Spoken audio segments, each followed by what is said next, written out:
بسم اللہ الرحمن الرحیم۔ خدیجہ مستور ایک نثر نگارہ ہیں۔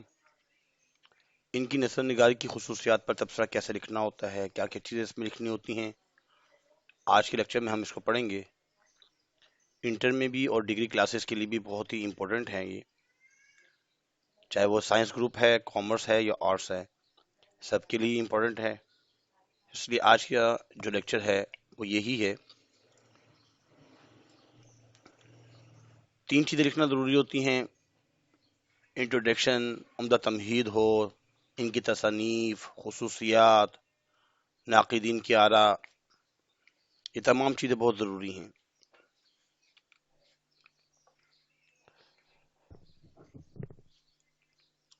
چھوٹی سی عرض یہ ہے کہ امید ہے کہ آپ نے میرا چینل سبسکرائب کیا ہوگا، اگر نہیں کیا تو برائے مہربانی سبسکرائب کیجئے، لائک بھی کیجئے۔ سب سے پہلے لائک والا بٹن دبا کے لائک کر دیجئے اور اپنے دوستوں کو شیئر کیجئے۔ تعارف مصنفہ: خدیجہ مستور یہ اردو کی خاتون ناول نگار ہیں جنہوں نے اپنی تخلیقی ذہانت اور فنکارانہ شعور کے ذریعے ناول نگاری کے فنی معیار کو اور مزید بلند کیا۔ 1927 میں انڈیا میں ایک جگہ ہے بریلی بلسا میں پیدا ہوئیں۔ بلسا جگہ کا نام ہے۔ والد صاحب کا نام ڈاکٹر طہور احمد خان تھا۔ وہ ایک سرکاری ملازم تھے۔ اس وقت انگریزوں کی حکومت تھی۔ ابھی یہ چھوٹی ہی تھی کہ ان کے والد صاحب کا انتقال ہو گیا، جس کی وجہ سے ان کے خاندان کو بہت مشکلات کا سامنا کرنا پڑا۔ کچھ عرصہ بمبئی میں رہیں۔ جب پاکستان آزاد ہوا تو پاکستان آ گئی۔ ان کی جو ہمشیرہ ہیں ان کا نام ہے ہاجرہ مسرور۔ ان کے ہمراہ جو ہے نا یہ لاہور چلی آئیں اور پھر یہیں آباد ہو گئیں۔ خدیجہ مستور نے 1942 میں پیدا ہوئی، 27 میں، اور 1942 میں اپنی بہن کے ساتھ مل کر جو ہے وہ افسانے لکھنا شروع کر دیے۔ خواتین کی حیثیت، نفسیات اور مسائل، 3 چیزیں ان کا جو موضوع ہے وہ خواتین کی حیثیت، خواتین کی نفسیات، سائیکو، اور ان کے مسائل، یہ ان کا بہترین اور پسندیدہ جو ہے موضوع تھا۔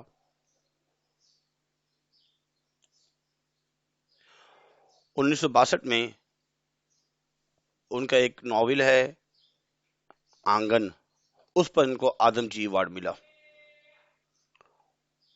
ان کا انتقال تو 1982 میں ہوا۔ ان کے انتقال کے بعد 1983 میں ان کا جو دوسرا ناول ہے زمین، وہ شائع ہوا۔ خدیجہ مستور 26 جولائی 1982 میں لاہور میں وفات پائیں اور لاہور میں گلبرگ کے قبرستان میں آسودہ خاک ہوئیں۔ ان کی تصانیف جو ہیں اس میں کھیل، بچھار، چند روز اور، تھکے ہارے، ٹھنڈا میٹھا پانی، اور 2 جو ناول ہیں زمین اور آنگن۔ ادبی زندگی کا آغاز کہاں سے شروع کیا؟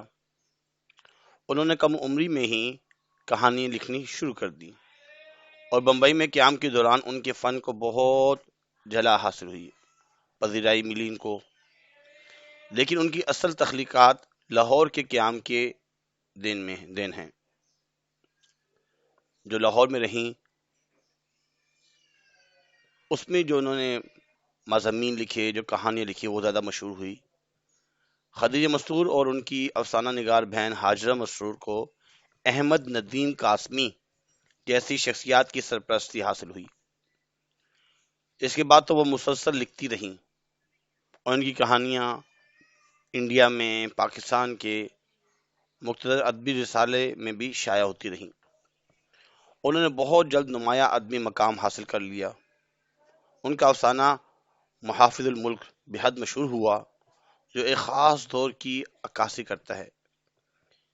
ان کی مشہور افسانوں میں تلاش گمشدہ، درد، کھیل، بوچھاڑ، چند روز اور کو بھی قدر کی نگاہ سے دیکھا گیا۔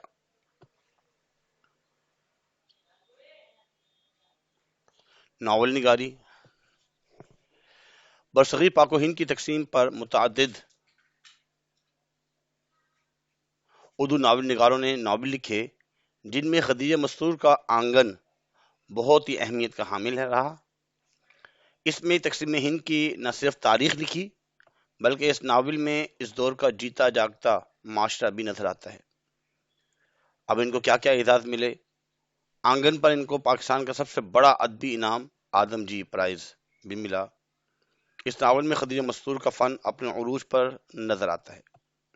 تخلیق کار تاہم ان کے دیگر ناول تھکے ہارے، چند روز اور زمین، کھیل، ٹھنڈا میٹھا پانی اور بوچھاڑ نے بھی ان کی مقبولیت میں چار چاند لگائے۔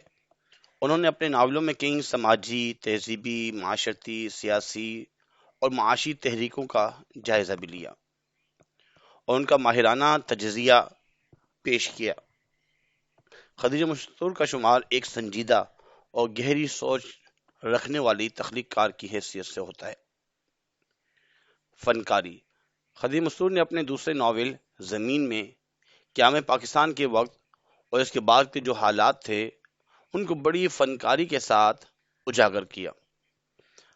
آنگن قیام پاکستان کے بعد کی ابتدائی زندگی کے حوالے سے تخلیق شدہ ناولوں میں سے اہم ناول ہے۔ خدیجہ مستور کا دوسرا ناول زمین وہاں سے شروع ہوتا ہے جہاں سے ناول آنگن ختم ہوا تھا۔